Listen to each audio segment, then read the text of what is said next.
મોદી સાહેબના સ્વચ્છતા અભિયાનના ધજાગરા ઉડ્યા, ભચાઉ નગરપાલિકાએ ગંદકીનું સામ્રાજ્ય।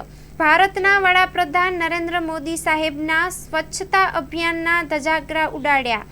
ભચાઉ નગરપાલિકાએ ગાંધીધામથી ભચાઉ શહેરમાં પ્રવેશતા બાટિયા તળાવ મુખ્ય માર્ગ પર ગંદકીનું સામ્રાજ્ય તસવીરમાં દેખાય છે। મુખ્ય માર્ગ પર આવી હાલત છે તો અન્ય જગ્યાએ પરિસ્થિતિ કેવી હશે? બાટિયા તળાવની સુંદરતા માટે અને શહેરની આમ જનતા માટે લાખો રૂપિયા ખર્ચ કરવામાં આવેલ, પરંતુ તળાવની પાળી જૂની વરસાદના પાણી માટે નિકાલ માટે નાલી બુરી દેવાઈ, જેથી વરસાદના પાણીની નિકાલ ન થતા સાથે નગરપાલિકાની અનાવડત સમજો કે વિસ્તારની અનદેખી સમજો, પરંતુ મુખ્ય માર્ગ પર આવી ગંદકી ચલાવી લેવાય નહીં। ભચાઉ નગરપાલિકામાં તમામ કાઉન્સિલર સત્તા પક્ષના છે, માટે આમ જનતા ગંદકીનું સામ્રાજ્ય ચલાવી રહ્યા છે। સફાઈ માટે રાજ્ય સરકાર તમામ સાધન સામગ્રી આપેલ છે, સફાઈ કામદાર પણ છે, ટ્રેક્ટર, લોડર, અન્ય સુવિધાઓ ઉપલબ્ધ હોવા છતાં આવી પરિસ્થિતિ છે, માટે નગરપાલિકાના વહીવટી તંત્રએ